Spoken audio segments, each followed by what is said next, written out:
Hey y'all, I'm Arwen, the professional joy seeker, professional tarot consultant, and published author. And what I'm doing tonight is one of my ArwenWrites series. This is actually, I believe, episode 6. And tonight I'm super excited because call out for guinea pigs.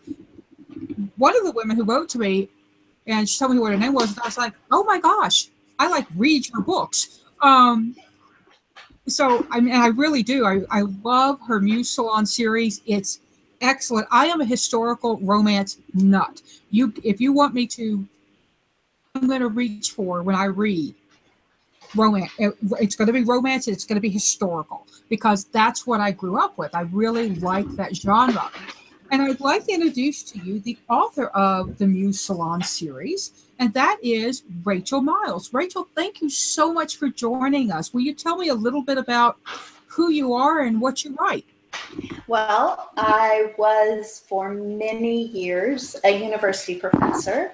So I taught literature, and I ended up my career teaching history of the book.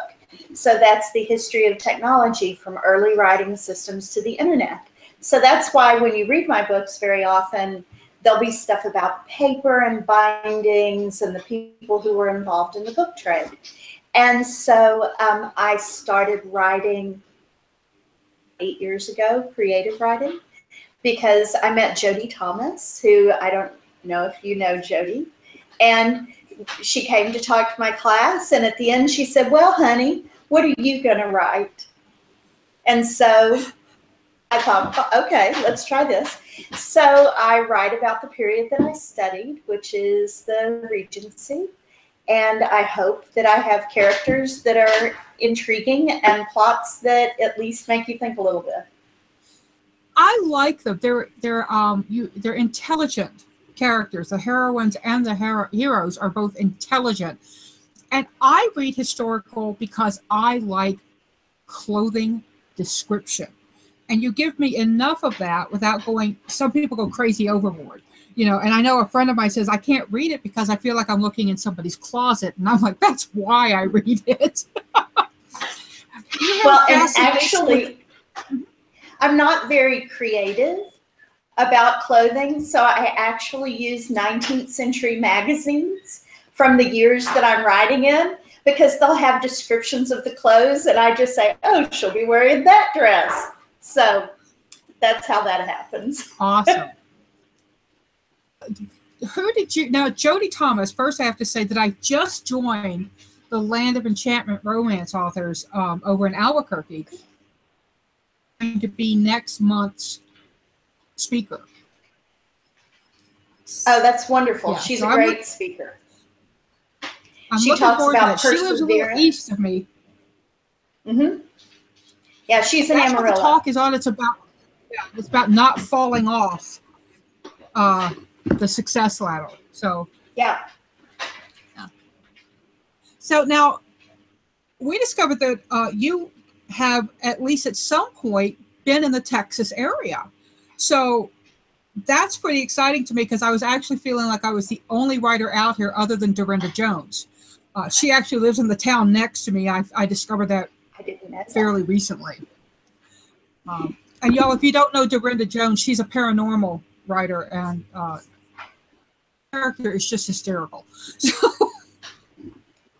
yeah, I'm a native Texan, but I lived in West Texas. I was teaching at a university in West Texas for 14 years, but now we are far away from there. So I'm in a place where they store water on top of the ground. It's amazing. I know, water. And water falls from the sky. Now, see, Arwen understands this because in West Texas and New Mexico, you don't see water falling from the sky all the time. And we've had a super rainy summer. I mean, we've had like thunder boomers and downpours a week for the past 4 weeks. It's been crazy wet around here. But normally, I mean, you run outside and go, what is that stuff falling from the sky? I'm from Louisiana originally, so yeah. So in Louisiana, yeah, water is a thing. So let me ask you, I know you've written 3 novels and 1 novella, right? 3 novels. 1 novella is out. There's another novella written and in production at Kensington, and it will come out at Christmas. So it's a Christmas story. It's a follow-on to the novella that just came out in May. So they're both about Ophelia Mason. Very good. And then I have 3 more Muses Salon under contract. And so 1 will come out next year, 2018, and then 1 or 2 in 2019. So I don't know how many are in 2018, but there's 3. That's super exciting. Now, what gave you your first idea?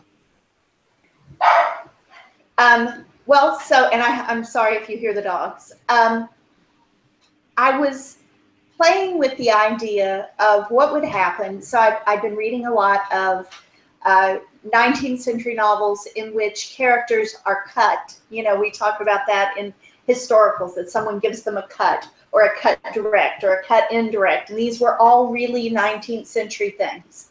And so I was interested in the idea of, what do you do if you're a character who comes back after a long stay on the continent and your enemy has been made the guardian of your child? So that's sort of where I started that book. A character who was in mourning, and then how do you take a character who's been in mourning and make it a love story? So those were the things that I thought about for that first book. They made that first book really hard. I mean, that was a hard place to start, because you have a character who doesn't have a lot of people coming in and out of the house, or who doesn't go out much. So it posed some interesting plot questions that I didn't realize I was posing for myself. So the next book, they're total strangers and they're on the road, and it starts with gunfire. So that's Chasing the Heiress. And so Chasing the Heiress was sort of a reaction to the sort of the puzzle. You know, I like to think about the plots I'm putting together as sort of a puzzle, and how the puzzle goes together. And Jilting the Duke, the first book, was just one of those puzzles that has 5,000 pieces and they're all brown. You know, I don't know if you've ever done one of those jigsaw puzzles that you're like, I have no idea how to tell these 2 pieces apart. So anyway. I did a round puzzle of the moon. I know exactly what you're talking about. One of my former students gave me the Smithsonian puzzle of type. And it was just all these different pieces of type. Yeah, it took a long time. We love doing puzzles here, but we have 4 cats. 5 cats, 4 cats. Yeah, 4. And so it's very difficult to do a puzzle that somebody hasn't picked a piece up and run off with it. Mm-hmm. So we keep telling them we're going to lock them in a room, but we need to find a room we can lock the puzzle in. Now, Rachel, you agreed to do tarot reading today, to let me do a tarot reading for one of your characters, and we're actually doing it for 2 characters. And y'all, what this is it's part of in the hero's journey. Oh, look, product, mapping the hero's journey with tarot. 33 days to finish your book. In the back, I have spreads for you, and I didn't put layouts in there. It's my one regret over this book, is that I didn't think about putting in a layout, because in my head I'm like, well, you just lay the cards out. But that's kind of I told, I didn't show. So here's what we're doing for Rachel tonight. We're doing the He Said, She spread. I'm going to read a little bit from the book. Here's a shocker. Your hero may not always be telling the whole story. If you've ever mediated an argument, you know there are always 3 sides. There are 2 participants' recounts of what happened, but any good cop or marriage counselor, they're sometimes the same thing, will tell you there's still the middle. The middle is the interesting part, because that's generally closer to the real heart of the matter. So this spread gives you a way to use tarot to create and interpret a potential conflict for your hero. And in this book, Rachel, I use hero for there's no really gender neutral term for hero. So I just went with hero, and that's in the very beginning of the book. I said, I'm not going to switch back and forth between he and she. I'm lazy. So we have two versions. One is just 3 cards, and one has 1, 2, 3, 4, 5, 6 cards. 1, 2, 3, 4, yeah, 6. So I thought it would be really interesting to do the 6 card, but I want to do both. Let me just say that, because the short one is just what the hero believes, what the other person believes, and what's the truth. So this is kind of like the cop marriage counsel. Let me grab my cards. I just realized I didn't have them in my hand. Luckily, they're always right at hand. I use a deck called the Gaian Tarot, and it's a realistic tarot deck, meaning it's got the images are of real people, and I actually know some of the people in the deck because I've become friends with the creator of the deck. So sometimes I say, oh, look, there's so-and-so. So who are we going to read for tonight?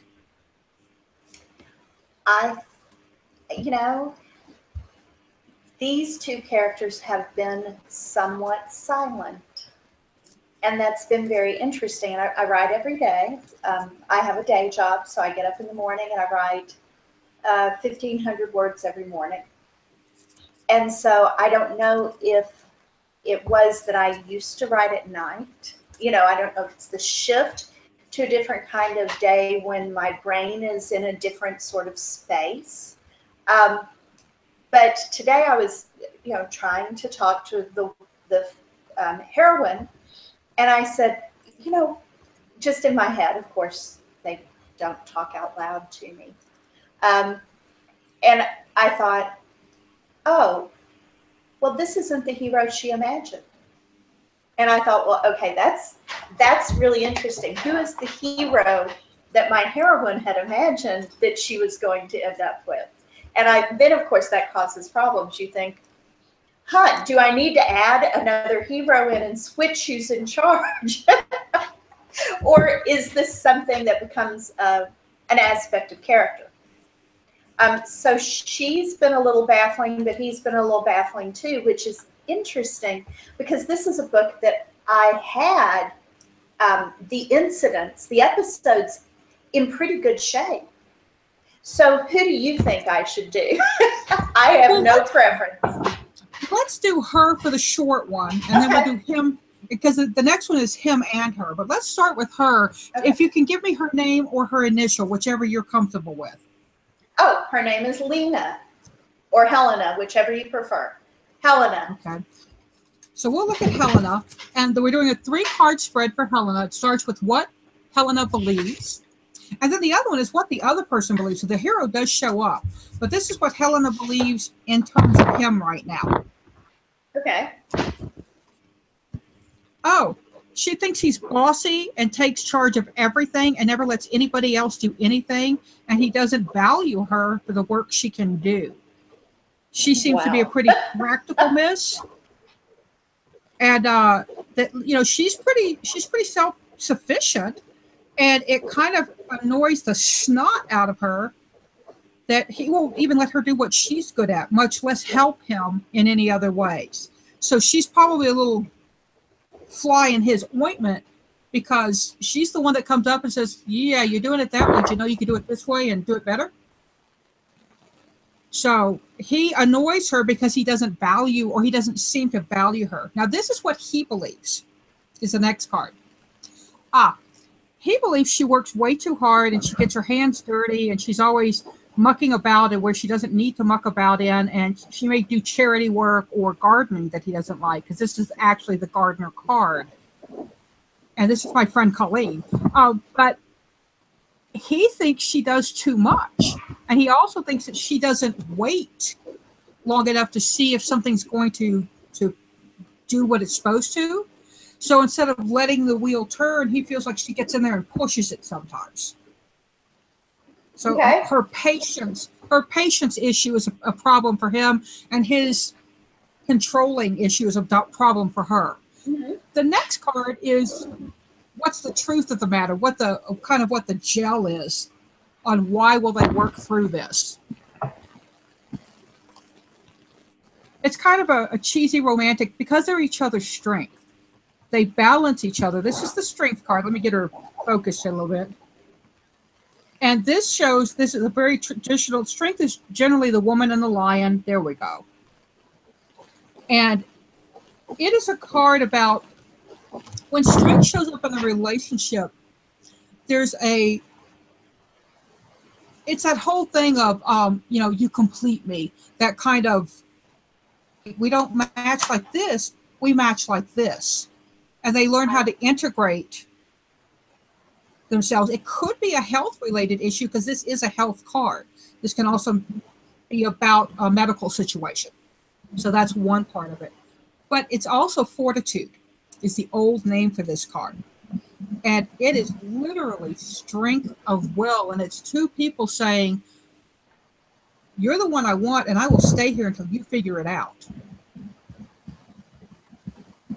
And all of that fits. Although it gave me some more things that I hadn't thought about. But certainly, she is bossy, charge. And he is trying to get her to walk away from that thing because he believes it's dangerous. So, so that was very helpful. So cool. I'm going to think more about that. I'm scribbling words out to the side as we talk. So, fun. Well, what I'm going to do now is put these cards back in, and I don't have it over here. I have a, oh, I do have it. It's a little past your historical period. It's called the Victoria Regina Tarot. Okay. And it is based on Victoria. It's a Victorian deck. It's black and white, and these are, and you see when they show you, they have different yeah, from the Victorian period. And y'all who are historical people, the Victorian period and the Regency period are separated by what was called the Georgian, or is it Edwardian? It's so we go from George the Third, and he's mad. Well, he's mad, and so his son becomes regent. So that's why we talk about the regency. And then George the Third dies, and so George the Fourth becomes king, and then Victoria takes the throne in 1837. So you can kind of smush in that little reign after George the Third dies and before Victoria ascends. You can kind of smush that all into the regency. I kind of do. So Edwardian was after Victorian, right? Edwardian's after, yeah. Okay. Yeah, I have to remember Edwardian is Downton Abbey because, yes, I am a Downton Abbey fanatic. So let's take a look at. Oh, let's take that. I had a title card stuck in there. We're going to take a look at He Said, She Said, and we're going to look at Helena, her potential romantic partner's name.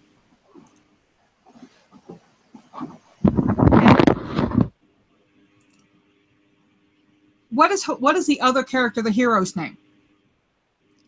Oh, he's Clive. C-L-I-V-E. Yes. Okay. So here's what we're going to use. Book, and now I can't change it. Was he in book 2? What? Was Clive in book 2? I haven't read book 3. He's one of Aiden's brothers. Okay. And I named them when they were all children. So he shows up in the novella this summer. And it seemed like a perfectly good name for an irritating 9-year-old. And now he's an adult. So so it's still a good name for an irritating adult. Right. But we're, yeah. So here's what we're going to look at. We're going to look at what the hero believes is the first question, and why the hero believes this. So it's a combination spread here. And we're going to use the Victoria Regina, or Regina, if you're, I believe it's Regina when you're saying it as a queen. Yeah, but it sounds so funny that way with the Texas accent. Well, and I have a sister named Regina, so and we call her Regina. So here's what he believes. Wow. This is the Four of Cups, and this is actually one of the daughters of Victoria. For y'all that don't know, the Victoria and her husband Albert. It's like, oh my God, he's in a can, but what is his name? Their children Albert. are linked to every royal family in Europe. There's been they bred well and successfully, and married all their kids off to form all these alliances. So, but this is one of the girls, and this is the Four of Cups. The Four of Cups is a very sad card because it's a card of somebody who doesn't feel like they will ever be filled up emotionally, and they're very focused on what has gone being offered. And this is him, I think. This is Clive. He has an idea that love isn't meant for him, it's meant for other people. He likes love, he likes other people, and he celebrates that, but he doesn't think it's something that is for him.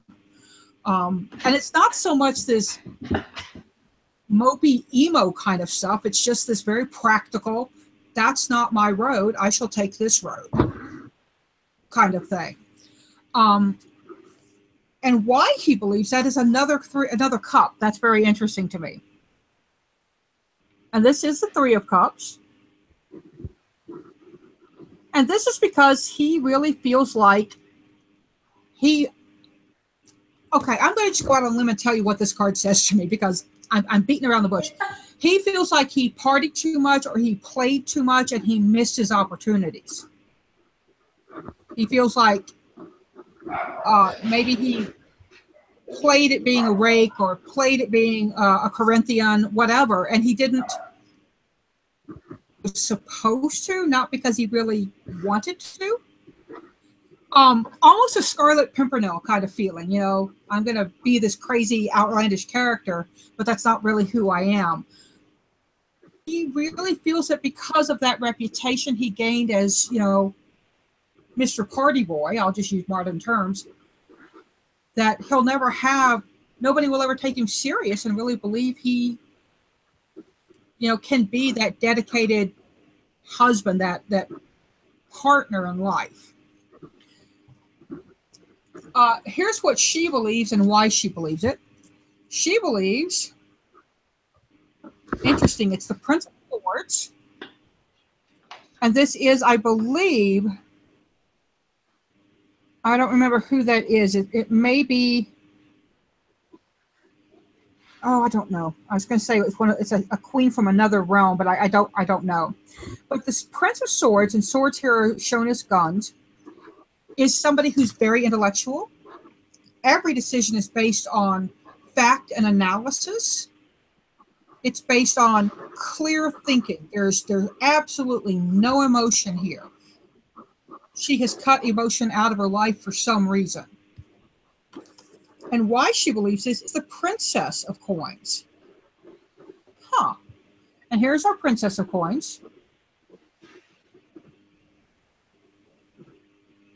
Again, one of the daughters. Not positive which one this is. But it's a money-related issue. And it may be a sister, a relative. She believes you have to be clear and analytical, because if you worry too much about this, the coin card can be community and family. It can be hearth and home as well as wealth.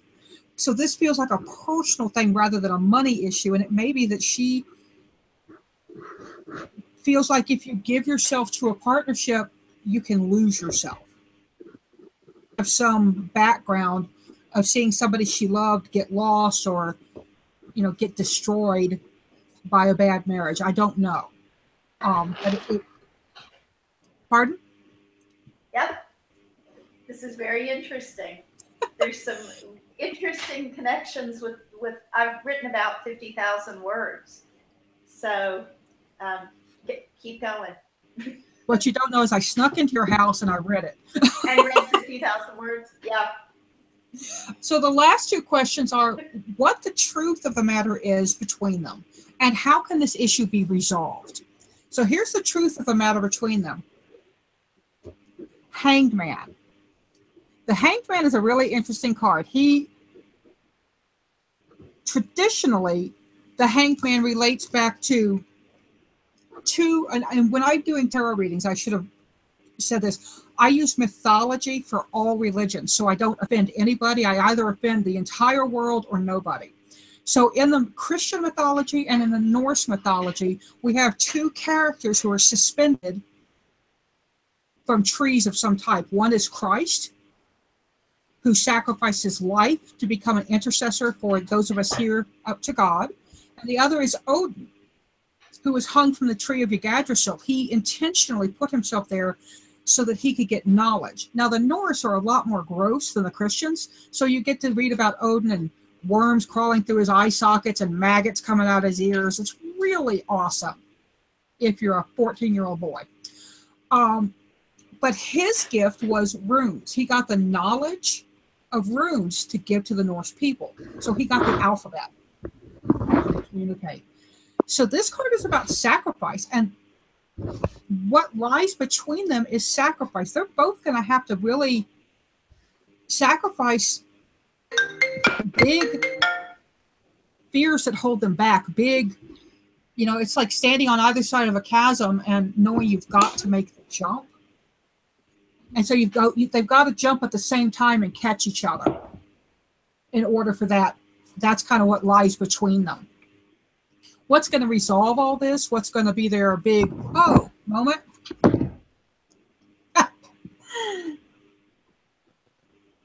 The Ace of Coins. Now, the Ace of Coins is a card of beginning. It's a card of starts. And oddly, if either of them have any merchant tendencies, and I know that's kind of out there in the Regency area, but this is about business and growth, and it could be the secret baby thing. It could be, oh hell, because this can be a card of pregnancy. So, one night's indiscretion leads to 18 years of, I got to do that, don't I? But we've got cups on his side. So he's actually the more emotionally, he understands emotions, which may be why he shoves them aside. And she's got an issue around emotions too, because she wants to be all up in her head and be very clear and focused. And well, everyone knows that a proper marriage doesn't have to have love. It just has to have respect, interaction. And he may not be willing to settle for respect. So in this case, he could be the one that's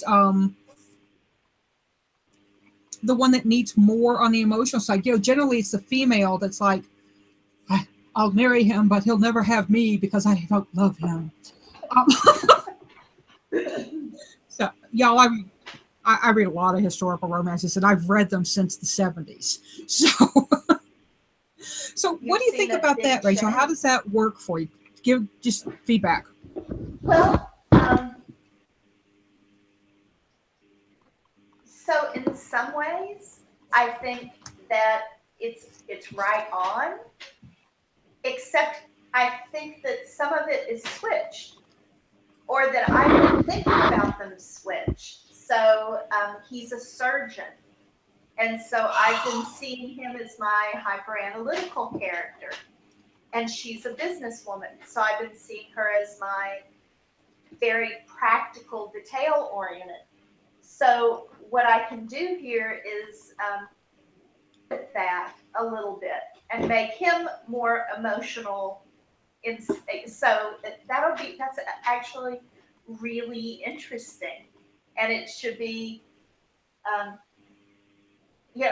I was saying earlier about puzzle pieces.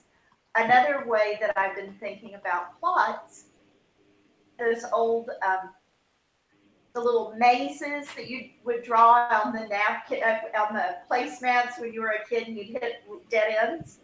Well, maybe what I have hit with these characters is one of those dead ends that I need to back out and see what the fork is. And this gives me some really interesting ideas for a different path for them emotionally. Very cool. Yeah. Well, I am asking in the chat right now, I'm asking if anybody has questions for Rachael. We'll take 3. And make sure you put it in all caps or I'm going to pass over it. So I've got to be able to see it. And I don't have any moderators in here, y'all, so I'm going to be the moderator. But if you've got questions about Rachael, about her writing path, how she writes historicals, any of that thing, you know, go ahead and ask. I'm going to ask her a question while we get started. How do you find 19th century magazines to look at? So I have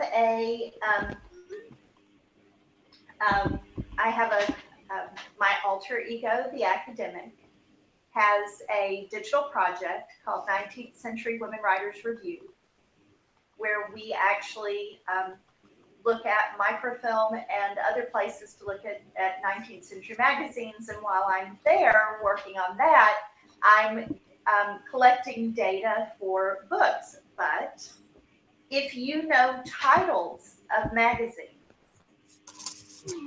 from the 19th century, if you play with the advanced search window, then you can find books through Google Books. Very cool. What you have to do is go to that advanced search window and make sure to use your dates. So don't just say, oh, I want, any magazine anytime. So set it up like I want magazines between 1810 and 1820. And put the word review, usually review is what a lot of the titles, or magazine, in your title. And very often that'll pull stuff up. It might be weird stuff, but it depends. So that's one way I find 19th century magazines that other people can also do. Cool. I love looking at old magazines for their advertisements. The advertisements really tickle me quite often. So the Hysterical Women one always gets me. Well, and I think it's fun when you look at the advertisements for servants, for the things that they say they want from a servant. And, when they say, and he must be 6 feet tall. And that's because they had a uniform that they needed to fill, and it was for the 6 foot tall person.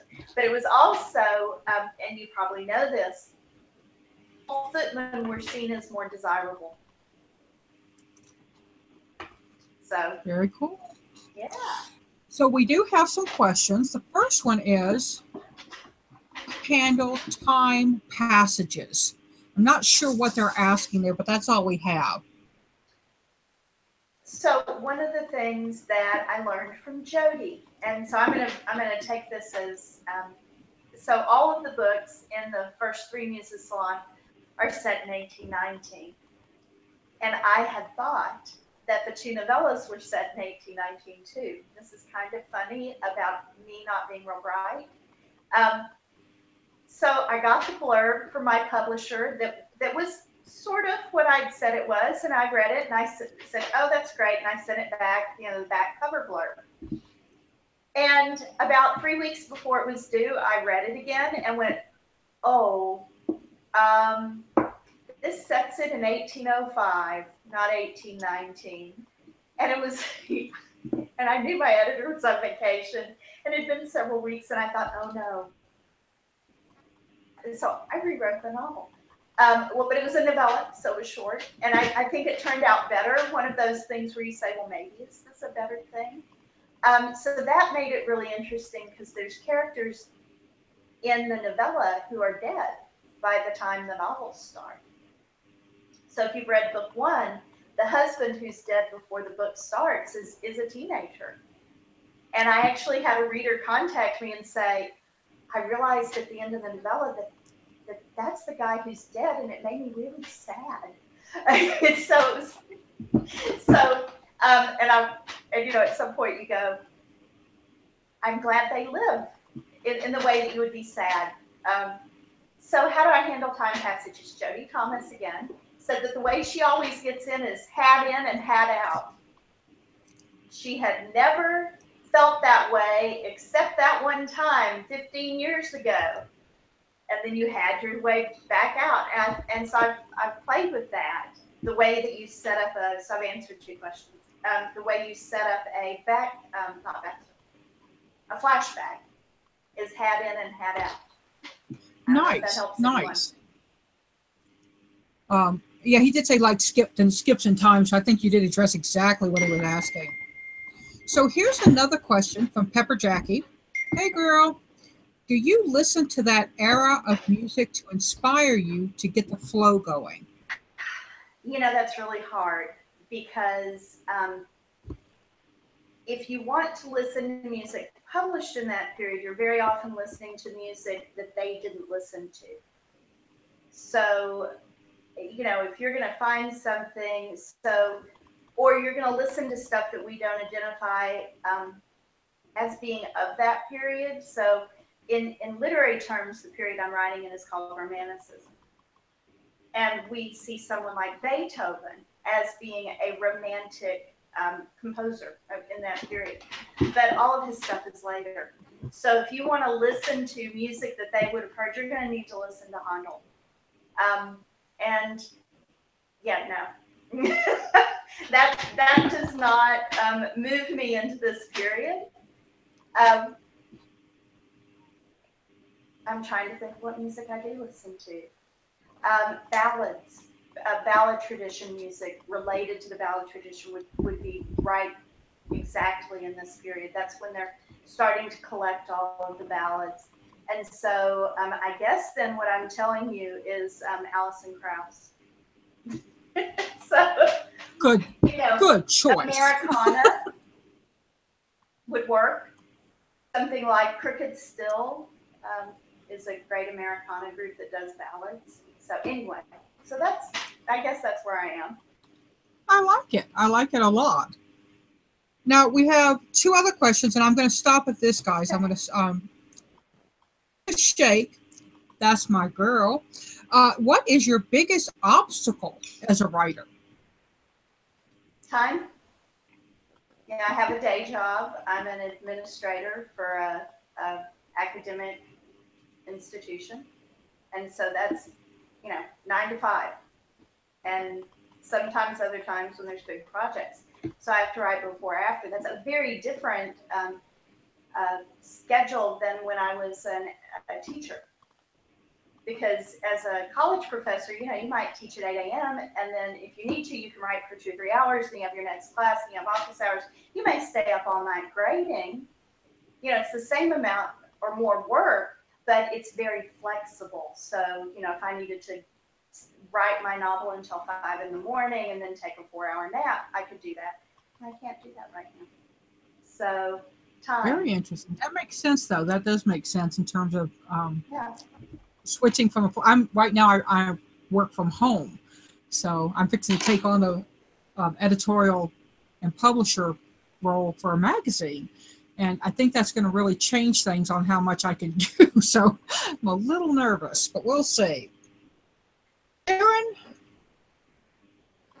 Bisline asks, what do you most want readers to understand, like, feel about your characters? That's a great question. Well, I hope they like them. That is a good question. I think sometimes the best characters are the ones that you argue with their decisions.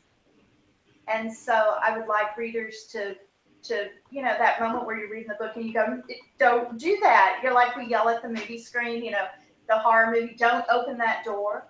So I would, I would hope that readers, when they read my characters, are engaged enough in what's going on with them that they start second guessing. Why did she do that?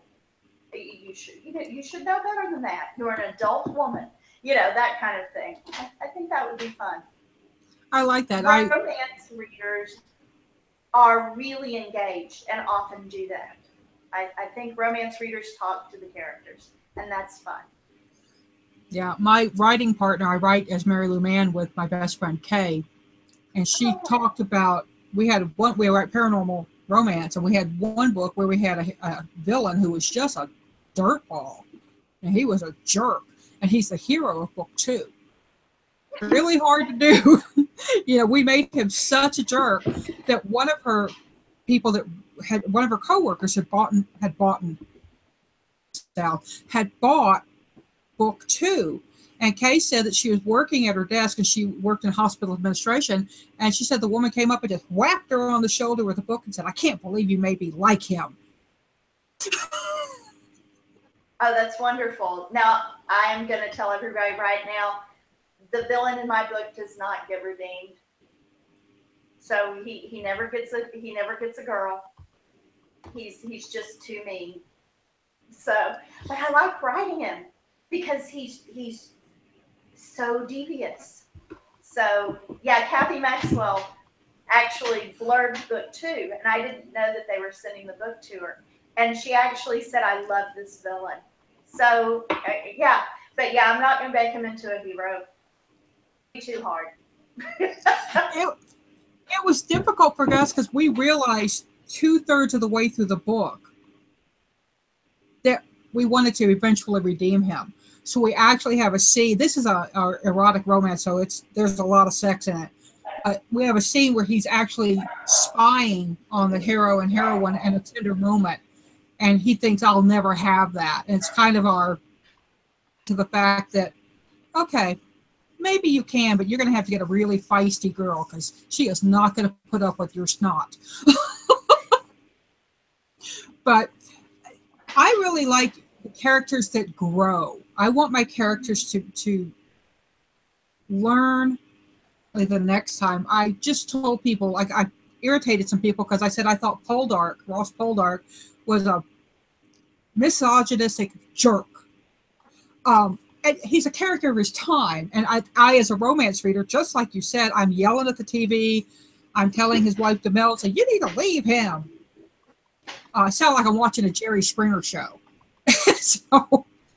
But I like characters that make me do that. It makes me, I dive into the books. When I stop reading a book, I actually expect to still have the setting around me. And you write great setting. You put people in the scene. That's really an awesome thing. Great. Thank you. I'm glad to hear that. Yeah. It's important to me. I want to be, the whole show don't tell, but I want to be able to imagine myself in the room. Mm-hmm. So it works for me. Now, well, thank you.